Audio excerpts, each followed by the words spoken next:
Olá, meus amigos e irmãos em Cristo Jesus. É com grande satisfação, que eu venho, através desse vídeo, compartilhar uma palavra de Deus, aproveitando, os meios que a gente tem hoje em dia, tanto quando a gente está reunido, juntos para orar, como também quando a gente está distante, nós temos como nos comunicar e também como compartilhar a palavra de Deus.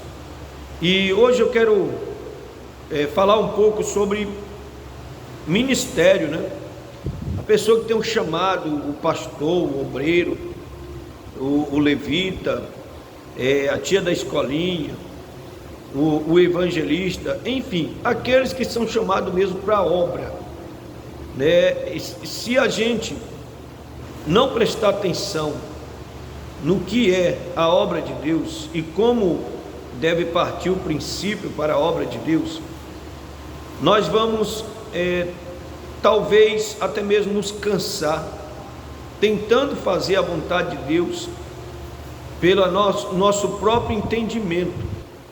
Deus, ele diz que a gente não deve se apoiar no nosso próprio entendimento, mas nós devemos confiar em Deus. Devemos confiar nele e deixar ele conduzir a nossa vida. Mas o que acontece? Nós somos homens, vivemos no mundo natural, e se a gente não observar isso, por mais que o mundo natural tenha todas as informações acerca de Deus, a obra de Deus não se resume só no mundo natural. Então eu quero falar aqui, eu quero enfatizar mais sobre Pedro. Que Pedro, quando ele estava com Jesus, Pedro viu Deus operando milagres, maravilhas extraordinárias, mas Pedro, ele cometia falhas. Ele tinha um chamado para ser um grande homem de Deus, um pescador de almas, como Jesus disse para ele. Mas qual era a falha de Pedro? Um dos momentos, quando Jesus chamou os discípulos lá para o Getsêmani, perto do momento em que o Senhor Jesus ia ser entregue na mão dos pecadores, e aí o Senhor Jesus chamou os discípulos para a oração. Mas antes, ele estava falando com os discípulos, tinha chegado a hora dele ser entregue na mão dos pecadores, e ele falou com Pedro assim: olha, Pedro, Satanás pediu para vos cirandar como trigo, mas eu roguei por ti para que a tua fé não desfaleça.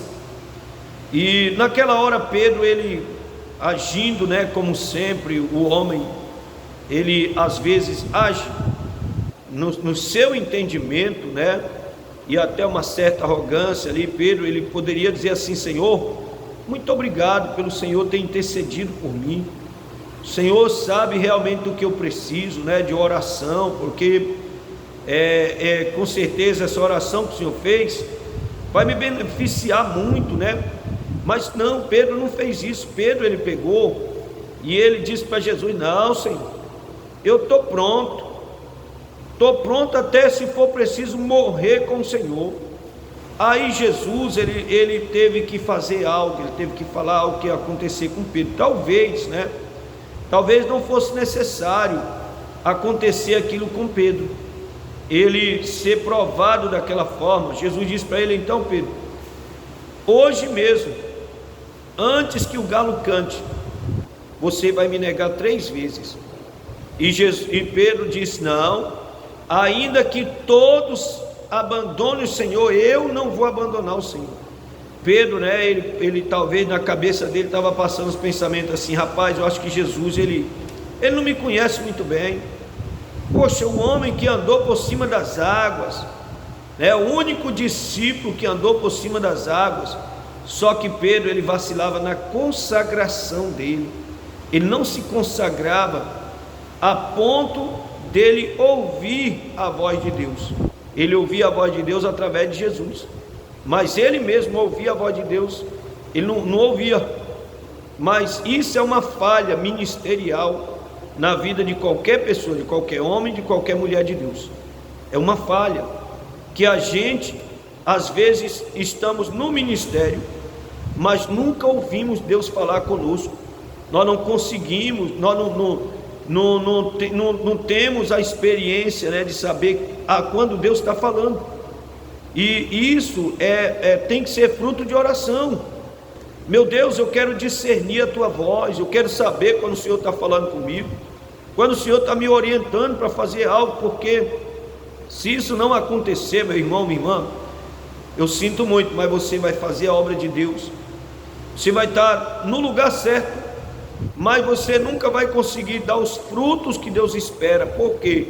Porque sem ouvir a voz de Deus, você vai tentar presumir o que agrada o Senhor. E como eu falei, nós temos muitas informações, a Bíblia dá todas as informações, mas tem a prática, e a prática exige um sacrifício a mais. A prática exige, por exemplo, para aqueles que fazem a obra, o jejum. Quem faz a obra de Deus e não gosta de jejuar, que realmente, né, jejuar não é agradável para o corpo físico, mas para o espírito é excelente. Quem não se aplica, isso faz com que a pessoa esteja de maneira natural. Só que se a pessoa fizer o jejum e ele não mudar alguns procedimentos que ele tem, ele não vai conseguir também andar em comunhão com Deus, né? Que eu vou pegar aqui, eu vou deixar aqui uns procedimentos que a gente precisa tirar do meio da gente, né? Que isso está no livro de Isaías, aonde o Senhor Deus, ele fala do jejum que agrada o Senhor, né? Depois eu vou mostrar um jejum, quando Pedro estava em jejum, né? Que Deus, ele usou Pedro, ele falou com Pedro, agora ele conseguiu ouvir a voz de Deus, e Deus fez uma grande obra na vida de Pedro. Então, no capítulo 58 do livro de Isaías, depois você pode ler com calma aqui, que você vai ver mais coisas.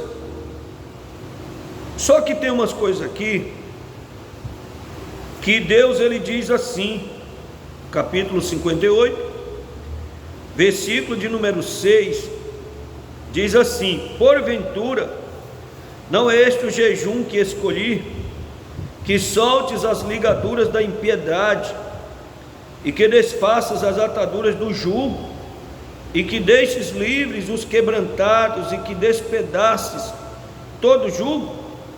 Quando a pessoa se consagra a Deus, ele vai receber uma unção para despedaçar o jugo na vida dos outros que precisam da ajuda daquela pessoa que Deus levantou, certo? Quando a pessoa não faz isso, a própria pessoa que tem um chamado, ele vai andar perdido, ele vai estar desorientado, ele vai estar voando no tempo, mesmo dentro da igreja. Pode ser o melhor ministério, se a pessoa não se consagrar direito, ele vai estar voando, ele não consegue fazer a obra nem na vida dele, e vai ser um fracasso total.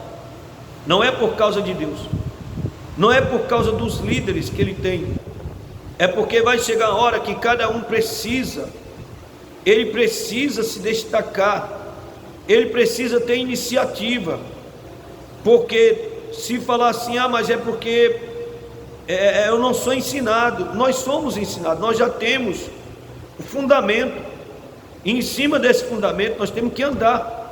Nós não podemos parar. Quando nós paramos a oração, quando nós paramos o louvor, a leitura da palavra, o jejum faz com que um homem natural, ele se torne espiritual mais rápido, ele seja sensível à voz de Deus. Mas tem pessoa que fala assim: não precisa do jejum. O jejum tem um momento que é necessário, não é a pessoa se matar de fazer jejum, mas tem um momento que é necessário o jejum, para poder quebrar a carne, para fazer com que a gente não haja como homem natural, para que a gente discirna claramente a voz de Deus. Nós ouvimos muitas vozes, às vezes o que acontece, nós ouvimos a voz de um pregador, de outro pregador, né, de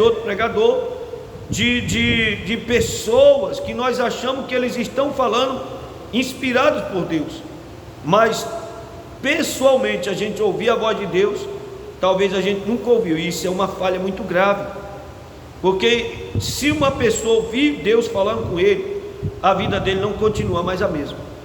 Ele não continua com o mesmo procedimento, ele não continua com o mesmo relaxo, o mesmo descaso com a obra de Deus. Meu irmão, nós vamos ser cobrados um dia. Então por isso é hora da gente despertar, é hora da gente se levantar, é hora da gente assumir a posição como homem de Deus, como mulher de Deus. E aqui nesse capítulo de número 58, aqui fala, no versículo de número 7, diz assim: porventura não é também que repartas o teu pão com o faminto, e recolha em casa os pobres desterrados? Repartir o pão com os famintos é a pessoa repartir a palavra que Deus falou com ele, a palavra que Deus fala com a gente, né? Porque eu vou pegar dentro dessa palavra e vou falar sobre Pedro, quando ele foi na casa de Cornélio. Mas por que Pedro foi lá? Porque Cornélio era um homem que não era judeu. Pedro não ia entrar na casa dele se ele não ouvisse Deus falando com ele. Por que ele foi? Porque ele ouviu Deus falando com ele. O Espírito Santo falou com ele, e ele sabia claramente que era a vontade de Deus que ele fizesse aquilo. E ele foi lá repartir o que Deus tinha dado para ele, né? Há uma diferença clara antes de Pedro ser cheio do Espírito Santo e depois que ele foi cheio. Depois que ele foi cheio, ele passou a ouvir Deus, ele passou a andar dirigido pelo Espírito Santo, e Deus operou milagres. Através de Pedro, Deus ressuscitou pessoas. Aonde Pedro passava, até a sombra dele curava. Então por que conosco não acontece também os resultados? Porque nós temos as informações e muitas vezes o que a gente faz? Ao contrário, como aqui, seguindo aqui no versículo de número 7, né? Diz: e vendo-o nu, o cubras, e não te esconda daquele que é da tua carne. Então romperá a tua luz como a alva, e a tua cura apressadamente brotará, e a tua justiça irá diante da tua face, e a glória do Senhor será a tua retaguarda. Então esse versículo fala, porque aqueles que são chamados para o ministério também têm que esperar milagres, mas às vezes não acontece, não muda, continua a mesma situação. Mas o que acontece? No versículo de número 9, diz assim: então clamarás e o Senhor te responderá. E o que mais? Gritarás e ele dirá: eis-me aqui. Aí ele diz: acontecerá isso se tirares do meio de ti o jugo.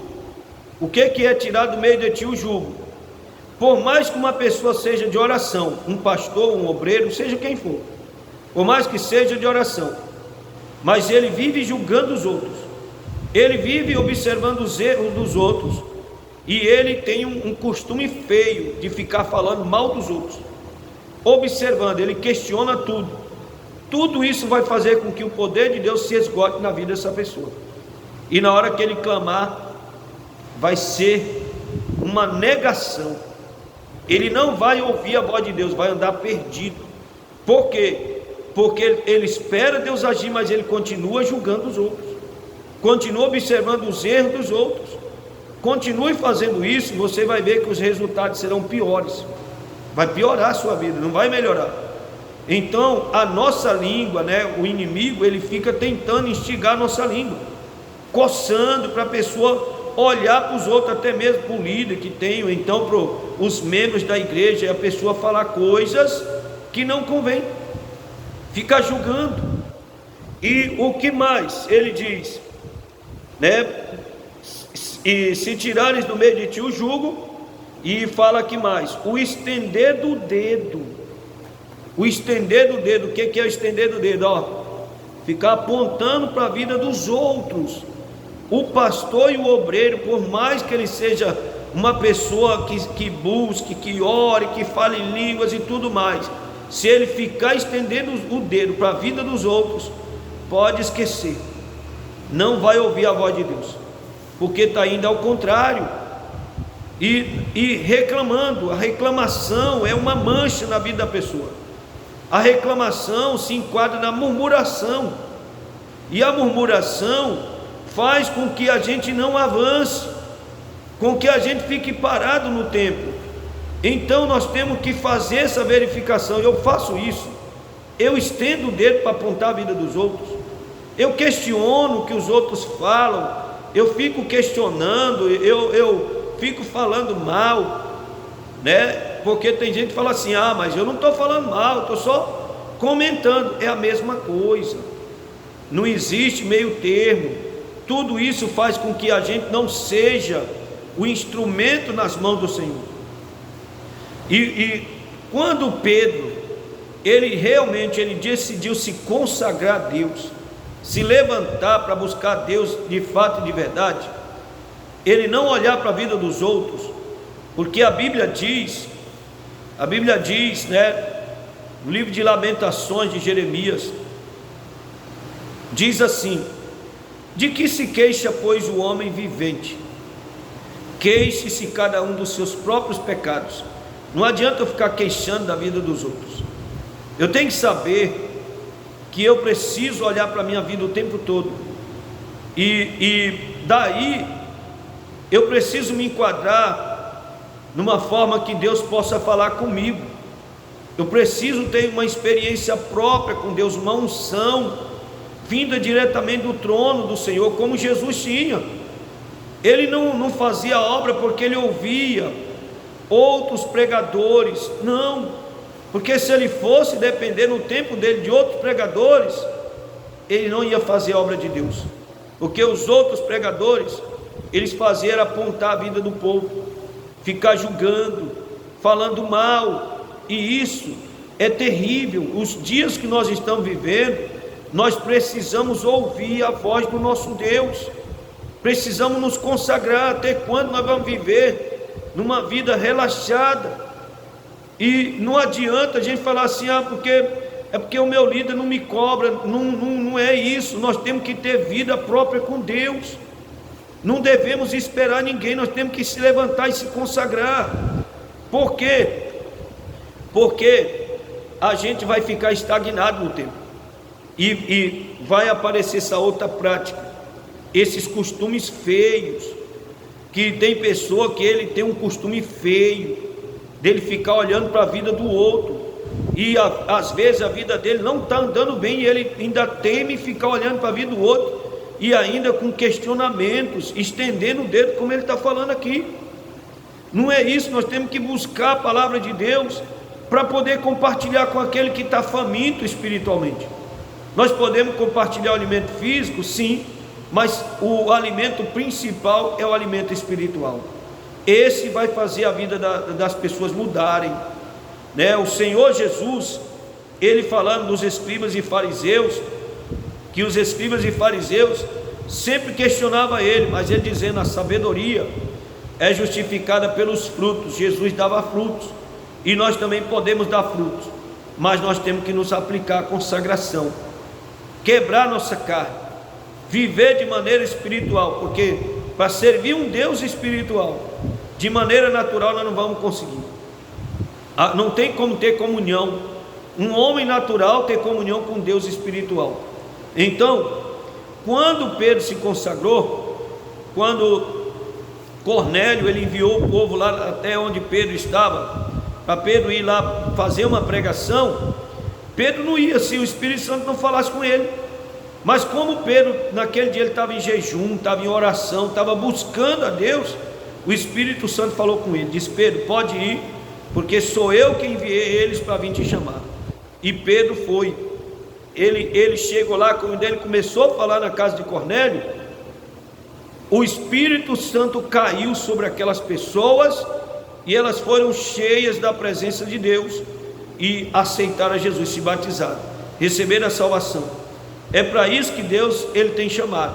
Agora, se você continuar com o estender de Deus, se você continuar questionando a vida dos outros, falando mal dos outros, olhando para os defeitos dos outros, pode esquecer, a sua luz não vai brotar, como ele está falando aqui. No versículo de número 8, então romperá a tua luz como a alva. Não vai romper, as trevas vão continuar. E o que acontece? O nosso adversário, ele trabalha nisso, para causar uma situação em que a gente fica olhando para os outros, achando que os outros são o problema. Não, o problema é a falta de consagração própria, de ouvir a voz de Deus. Então, eu, por exemplo, eu não busco ouvir a voz de Deus através de pessoa nenhuma. Por quê? Porque eu já sei qual é o caminho, eu já ouvi a voz de Deus. Então, se eu ouvir, o acesso está livre.